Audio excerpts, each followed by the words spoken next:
അസ്സലാമു അലൈക്കും വറഹ്മത്തുള്ളാഹി വബറകാതുഹു. പ്രിയമുള്ള സുഹൃത്തുക്കളെ, കോൺഗ്രസ് വലിയ ഒരു സംഭവമാണ്. മുസ്ലിം സമുദായത്തെ രക്ഷപ്പെടുത്താനുള്ള പ്രത്യേകമായ മിശിഹയായി ഇപ്പോൾ ഇറങ്ങി വന്നിട്ടുള്ളൊരു പാർട്ടിയാണ് എന്നൊക്കെ ചിന്തിച്ച് അതിൽ മെമ്പർഷിപ്പ് എടുക്കുകയും അതിനെ പിന്തുണയ്ക്കുകയും ഒക്കെ ചെയ്യുന്ന ആളുകളുടെ ശ്രദ്ധയിലേക്ക് ചില വസ്തുതകൾ അറിയിക്കുകയാണ്. കോൺഗ്രസ് മുസ്ലിം സമുദായത്തിന് രക്ഷകരായിട്ട് കഴിഞ്ഞ കാലത്ത് ഉണ്ടായിട്ടുണ്ടോ എന്ന് നമ്മൾ ചിന്തിക്കണം. ഇപ്പോൾ ഇവിടെ കൊണ്ടുവന്നിട്ടുള്ള CAA, അതുപോലെയുള്ള ടാഡ തുടങ്ങിയ NIA, ഈ നിയമങ്ങളൊക്കെ ഇപ്പോൾ ഭരിക്കുന്ന സർക്കാർ കൊണ്ടുവന്നതാണോ അല്ലേ എന്നതിനെക്കുറിച്ചും നമ്മൾ ബോധവാന്മാരാകണം. ഇതൊക്കെ കൊണ്ട് മുസ്ലിം സമുദായവും അതുപോലെ ന്യൂനപക്ഷങ്ങളും ഒക്കെ പീഡിപ്പിക്കപ്പെടുന്നുണ്ട്. അതുകൊണ്ട് കോൺഗ്രസിനെ രക്ഷപ്പെടുത്തണം എന്നൊക്കെ പറഞ്ഞുകൊണ്ടാണ് നമ്മുടെ തെരഞ്ഞെടുപ്പൊക്കെ അരങ്ങേറിക്കൊണ്ടിരിക്കുന്നത്. കേരളത്തിലൊക്കെ അത് കഴിഞ്ഞു പോയത്.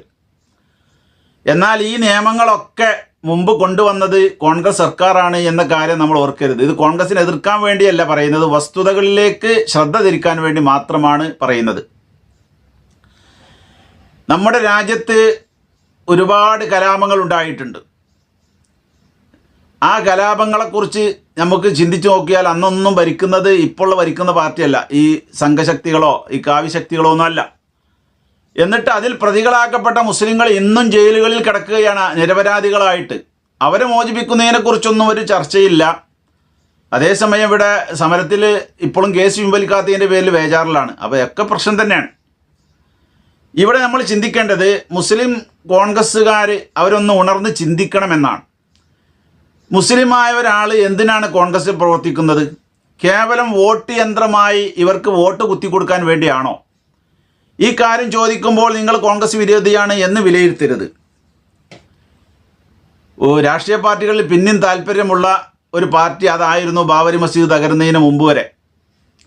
ബാബരി മസ്ജിദ് അവർ തകർത്തതിന് ശേഷം പിന്നെ മുസ്ലിമിനായി നിലനിൽക്കാൻ പറ്റുമോ എന്നുള്ളത് ചിന്താശേഷിയുള്ളവരോട് ചോദിക്കേണ്ടതാണ്. എന്നാൽ ഈ കോൺഗ്രസിൽ മുസ്ലിങ്ങൾ ഒരു വോട്ട് യന്ത്രം മാത്രമാണെന്നാണ് എൻ്റെ കണ്ടെത്തലുള്ളത്.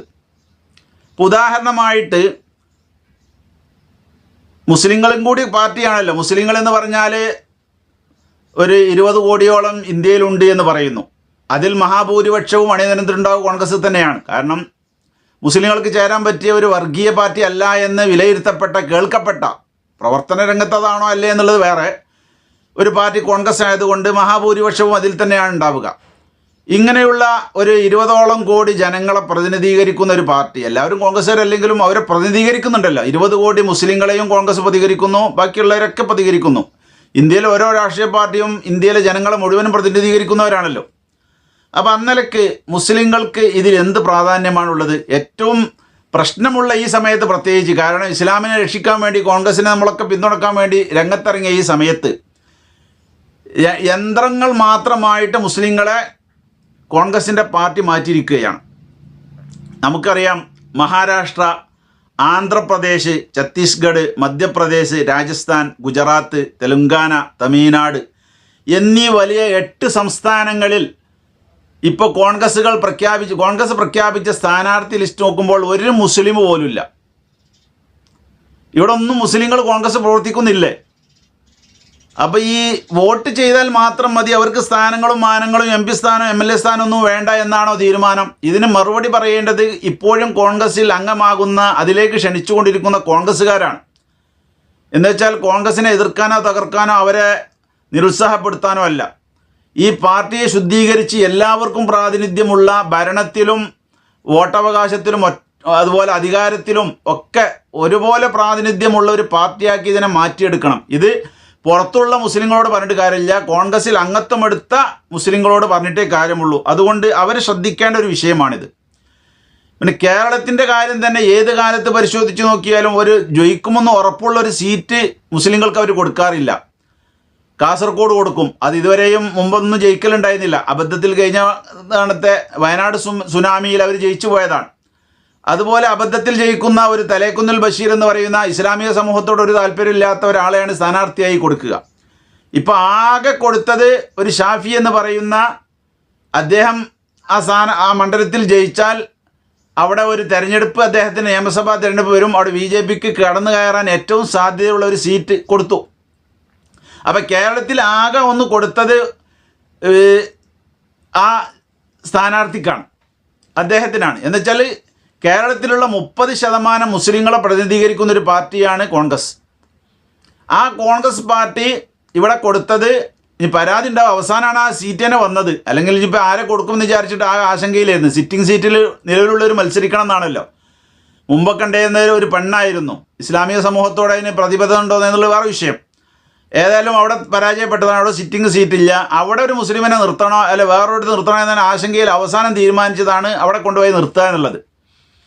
അങ്ങനെ നിർത്തിയതിനെ കുറിച്ച് നമ്മൾ വിലയിരുത്തുമ്പോൾ 30% കോൺഗ്രസ്സുകാർ, 30% മുസ്ലിങ്ങൾ കേരളത്തിൽ പ്രതിനിധീകരിക്കേണ്ട കോൺഗ്രസ് ആകെ ഒരു സീറ്റാണ് മുസ്ലിം പ്രതിനിധിക്ക് കൊടുത്തത്. പേരുകൊണ്ട് മുസ്ലിമായ അദ്ദേഹം ഇപ്പോൾ എവിടെയൊക്കെ ഉള്ളതെന്ന് അറിയില്ല, പലയിടത്തും അദ്ദേഹത്തിൻ്റെ ഇത് കാണുന്നുണ്ട് മാരിടലൊക്കെ. ഏതായാലും മട്ടിൽ പേരുകൊണ്ട് അദ്ദേഹം മുസ്ലിമാണ്. അങ്ങനെയുള്ള ഒരാൾക്ക് കൊടുത്തെങ്കിൽ ഇവിടെ 18-20% അടുത്ത് മാത്രം ജനസംഖ്യയുള്ള ക്രിസ്ത്യൻ സമൂഹത്തിന് ഇവർ ജയിക്കുമെന്ന് ഉറപ്പുള്ള 4.5 സീറ്റ് കേരളത്തിൽ കൊടുത്തിട്ടുണ്ട്. 4.5 എന്ന് പറയുമ്പോൾ ഒരാൾ പകുതി ക്രിസ്ത്യാനും പകുതി വേറൊരാളുമായിട്ടാണ് വിലയിരുത്തപ്പെടുന്നത്. അതുകൊണ്ടാണ് അങ്ങനെ 4-5 സീറ്റും ജയിക്കുമെന്ന് ഉറപ്പുള്ള കഴിഞ്ഞ തവണ ജയിച്ച സീറ്റുകളാണ് കൊടുത്തത്. അപ്പോൾ എന്തൊരു പരിഗണനയാണ് കേരളത്തിൽ മുസ്ലിങ്ങൾക്ക് ഈ കോൺഗ്രസ് നൽകുന്നത്? ഇന്ത്യയിൽ മൊത്തം ഈ പറഞ്ഞ സംസ്ഥാനങ്ങൾ, വലിയ സംസ്ഥാനങ്ങളൊന്നും ഒരു സ്ഥാനാർത്ഥി പോലുമില്ല. ഇതിൽ പ്രതിഷേധിച്ചുകൊണ്ട് മഹാരാഷ്ട്രയിലുള്ള കോൺഗ്രസിൻ്റെ സംസ്ഥാന വൈസ് പ്രസിഡന്റ് രാജിവെച്ചിരിക്കുകയാണ് ഇതിൽ പ്രതിഷേധിച്ചുകൊണ്ട്. പക്ഷേ എന്താ കാര്യമുള്ളത്? മറ്റുള്ള കോൺഗ്രസ്സുകാർ ചിന്തിക്കണ്ടേ? അവർക്ക് എന്തെങ്കിലും ചെറിയൊരു പഞ്ചായത്ത് മെമ്പർ സ്ഥാനമോ ബ്ലോക്ക് മെമ്പർ സ്ഥാനമോ കൊടുത്താൽ അതിലാണ്ട് ഒതുക്കുകയാണ്. യഥാർത്ഥത്തിൽ ഭരണശിരാകാന്തരങ്ങളിൽ നിയമങ്ങൾ നിർമ്മിക്കേണ്ട പാർലമെൻറ്റിലും നിയമസഭയിലൊന്നും അവർക്ക് പ്രാതിനിധ്യമില്ല. പഞ്ചായത്തും മറ്റൊക്കെ പ്രത്യേക വലിയ നിയമമൊന്നും ഉണ്ടാക്കണില്ല. മേൽഘടകത്തിൻ്റെ കാര്യങ്ങൾ ഇങ്ങനെ ഏകദേശം ഒന്ന് ഉറപ്പിച്ച് തീരുമാനിക്കാന്നുള്ളൂ. അപ്പോൾ ഇങ്ങനെ നോക്കുകുത്തികളായി കോൺഗ്രസ് മുസ്ലിങ്ങളെ മാറ്റുന്നു. ഇതിന് പരിഹാരം എന്താണ്? പുറത്തുള്ള മുസ്ലിങ്ങൾ ശബ്ദിച്ചിട്ട് കാര്യമില്ല. അതിലുള്ള മുസ്ലിങ്ങൾ ശബ്ദിച്ചിട്ട് ആ പാർട്ടിയെ നേരാക്കിയെടുക്കുക.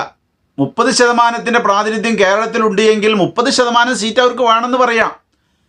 18% 4.5 സീറ്റ് കൊടുക്കുമ്പോൾ 30% ഒരു 6 സീറ്റെങ്കിലും ചുരുങ്ങിയത് കൊടുക്കണ്ടേ? 6-7 സീറ്റ് കൊടുക്കണ്ടേ? പക്ഷെ അവിടെയൊക്കെ ആകുമ്പോൾ സാമുദായിക സമവാക്യം മറ്റു പലതും ഇങ്ങനെ അവിടെ അങ്ങനെ മുസ്ലിങ്ങളെ വിഷയം പറയുമ്പോൾ അവിടെ സാമുദായിക സന്തുലിതാവസ്ഥ ഒരുപാട് അവസ്ഥകൾ വരും. തുലാസ് അങ്ങോട്ട് തൂങ്ങുന്നു ഇങ്ങോട്ട് തൂങ്ങുന്നു ഒക്കെ പറയൽ. മറ്റുള്ളവർക്ക് അതൊന്നും പ്രശ്നമില്ല. അപ്പോൾ ഈ രീതിയിൽ മാറ്റം വരണം എന്നാണ് പ്രത്യേകമായി നമുക്ക് പറയാനുള്ളത്. അപ്പോൾ മെമ്പർഷിപ്പ് എടുത്തുകൊണ്ട് മാറി നിൽക്കുക, പാർട്ടിക്ക് ശക്തിപ്പെടുത്തുക, അധികാരങ്ങളിലൊന്നും വേണ്ട, ഇങ്ങനെയുള്ളൊരു അനങ്ങാപ്പാറ നയം മുസ്ലിങ്ങൾ കോൺഗ്രസിൽ സ്വീകരിച്ചിട്ടുണ്ടെങ്കിൽ പിന്നെ പറയാൻ പരിഹാരമില്ല.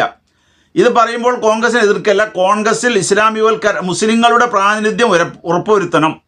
എല്ലാവരെയും ഉൾക്കൊള്ളുന്ന പാർട്ടിയാണെന്ന് പറയുമ്പോൾ മുസ്ലിങ്ങളെയും അവരുടെ ശതമാനത്തിനനുസരിച്ച് ഉൾക്കൊള്ളാൻ പാർട്ടിക്ക് കഴിയണം. ഇല്ലെങ്കിൽ പാർട്ടിൻ്റെ ഉള്ളിൽ നിന്നുകൊണ്ട് അതിലുള്ള മുസ്ലിങ്ങൾ സമരം ചെയ്യണം, പ്രതിഷേധിക്കണം. ഇതിനൊന്നും അവർ തയ്യാറില്ല. അവരെന്തെങ്കിലുമൊക്കെ കൊടുത്ത് ഒരു ചില സ്ഥലങ്ങളിലെ പോലീസുകാരെ പോലെ അവർക്ക് വായക്ക അല്ലെങ്കിൽ പൂള കഷ്ണമൊക്കെ കൊടുത്താൽ തന്നെ വിഷയം പരിഹരിക്കും. ഇങ്ങനെയുള്ളൊരു അവസ്ഥ ആവരുത്.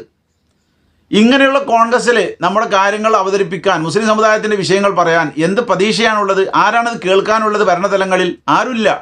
നമ്മളിന്ന് താഴേക്കിടയിൽ നിന്ന് പഞ്ചായത്ത് മെമ്പറും ബ്ലോക്ക് മെമ്പറും പറയുന്നല്ലാതെ MLA-മാരോ MP-മാരോ അത് കേൾക്കാനില്ല. അപ്പോൾ ഇതിന് മാറ്റം വരുത്തണം. മുഴുവൻ മുസ്ലിങ്ങളെ ബാധിക്കുന്ന കലാപങ്ങളും ഈ കോൺഗ്രസ് ഭരിക്കുന്ന സമയത്താണ് ഉണ്ടായിട്ടുള്ളത്. അതിൽ പ്രതികളും മുസ്ലിങ്ങളാണ്. ഇപ്പോഴും നിരപരാധികളായി ധാരാളം പേർ ജയിലിലുണ്ട്. അതുകൊണ്ട് അധികാരത്തിൽ നിന്നും അകന്നുകൊണ്ടുള്ള ഈ ഒരു കോംപ്രമൈസിന് മുസ്ലിം സമുദായത്തിലെ അംഗങ്ങൾ കോൺഗ്രസിൽ പ്രവർത്തിക്കേണ്ടതില്ല എന്നാണ് മനസ്സിലാകുന്നത്. ഓരോരുത്തർക്കും സ്വന്തം ചിന്തിക്കാം. ഈ പറഞ്ഞത് ഇപ്പോൾ കോൺഗ്രസിനോടുള്ള എതിരാണെന്ന് ആരും മനസ്സിലാക്കിയത്. തെരഞ്ഞെടുപ്പൊക്കെ കഴിഞ്ഞ സമയത്താണ് അത് പറയുന്നത്. കോൺഗ്രസിലെ മുസ്ലിങ്ങൾ അവഗണിക്കപ്പെടുന്നു, അതിന് ഒരു ഉത്തേജനം, അതിന് പരിഹാരം ഉണ്ടാക്കേണ്ടത് കോൺഗ്രസിൽ മെമ്പർഷിപ്പ് എടുത്തിട്ടുള്ള മുസ്ലിങ്ങൾ തന്നെയാണ് എന്ന നിലക്ക് അവരെയാണ് ഉത്ബോധിപ്പിക്കുന്നത്. മുസ്ലിങ്ങളുടെ വിഷയങ്ങളൊന്നും പ്രകടന പത്രികയിൽ ഉൾപ്പെടുത്താൻ അവർക്ക് താല്പര്യമില്ല. CAA പോലുള്ള വിഷയങ്ങളെക്കുറിച്ച് മിണ്ടുന്നില്ല. അതിൻ്റെ പ്രസിഡന്റ് ഉറങ്ങാൻ പോയതാണ്, ഇപ്പോഴും എണീറ്റ് വന്നിട്ടില്ല. ഈ രീതിയിൽ മുസ്ലിങ്ങൾ പ്രതീക്ഷ അർപ്പിച്ച ഒരു പാർട്ടി എന്ന് പറയുകയും മുസ്ലിങ്ങൾക്ക് ഇതിലെ രക്ഷയുള്ളൂ എന്ന് പറയുകയും മുസ്ലിങ്ങൾക്കെതിരെ മുമ്പുണ്ടായ മുഴുവൻ കലാപങ്ങൾക്കും നേതൃത്വം നൽകുകയും ചെയ്ത ഈ പാർട്ടി ഇത് രക്ഷയാണ് എന്ന് പറയുന്നുണ്ടെങ്കിൽ പ്രകടന പത്രികയിലെങ്കിലും ഇന്ന് വർത്തമാന കാലഘട്ടത്തിൽ വലിയ ചർച്ചാ വിഷയമായ ഈ CAA കുറിച്ചെങ്കിലും ഒന്ന് ഉൾപ്പെടുത്താൻ അവർക്ക് തയ്യാറുണ്ടാവേണ്ടതായിരുന്നു. പക്ഷെ അതുപോലും കണ്ടില്ല. അവിടെ മൃദു ഹിന്ദുത്വം എന്നൊക്കെ പറഞ്ഞുകൊണ്ട് മുസ്ലിങ്ങളെ തളർത്തിക്കെടുത്താൻ പറഞ്ഞാൽ കേൾക്കുന്ന കുറച്ച് ദേശീയ മുസ്ലിങ്ങളെ സൃഷ്ടിച്ചു വെച്ചുകൊണ്ട് എല്ലാത്തിൻ്റെയും അടിമകളാക്കി അവരെ മാറ്റിയിട്ടുണ്ട്. ഏതായാലും ഇതിന് ഒരു മാറ്റം വല്ല നിർബന്ധമാണ്. ഇന്ത്യയിൽ കോൺഗ്രസിൻ്റെ ശതമാനത്തിനനുസരിച്ച് സ്ഥാനാർത്ഥികൾ നൽകണം, എങ്കിലേ അവരെ വോട്ടും വേണ്ടത്ര കിട്ടുള്ളൂ. അല്ലെങ്കിൽ ഈ നാമമാത്ര മുസ്ലിങ്ങളുടെ വോട്ടും അവരെ അധ്വാനം ഉണ്ടാവുള്ളൂ. അതുകൊണ്ട് പാർട്ടി ക്ഷയിച്ചു പോകും. പലയിടത്തും പാർട്ടി ജയിക്കാത്ത എന്തുകൊണ്ടാണ്? ന്യൂനപക്ഷങ്ങളെ പരിഗണിക്കാത്തത് കൊണ്ട്, മുസ്ലിങ്ങളെ പരിഗണിക്കാത്തത് കൊണ്ട്. മുസ്ലിങ്ങൾ ചിന്തിക്കുകയാണ്, എന്തിനാ ഈ പാർട്ടിക്ക് വോട്ട് ചെയ്യുന്നതോ, ഒരു MP സ്ഥാനവും ഒരു MLA സ്ഥാനവും ഞങ്ങൾക്ക് നൽകുന്നില്ല. അപ്പോൾ അവരെ കുറ്റപ്പെടുത്തിയോണ്ട് കാര്യമില്ല. പാർട്ടി അടിയന്തിരമായി ഇതിനെക്കുറിച്ച് ചിന്തിക്കണം. പാർട്ടിയെ ചിന്തിപ്പിക്കാൻ അതിലുള്ള മെമ്പർമാർ ശ്രമിക്കണം എന്ന് മാത്രമാണ് പറയാനുള്ളത്. അതുവഴി കോൺഗ്രസിൽ നമുക്ക് നഷ്ടപ്പെട്ട ആ പ്രതീക്ഷ വീണ്ടെടുക്കാനുള്ള ഒരു സാഹചര്യം മുസ്ലിം കോൺഗ്രസ്സുകാർ തന്നെ ഉണ്ടാക്കണം എന്നാണ് പ്രത്യേകം ഉണർത്താനുള്ളത്. അള്ളാഹു തൗഫീഖ് നൽകുമാറാവട്ടെ. വാഹിറു ദഅവതീന അൽഹംദുലില്ലാഹി റബ്ബിൽ ആലമീൻ. അസ്സലാമു അലൈക്കും വറഹ്മത്തുള്ളാഹി വബറകാതുഹു.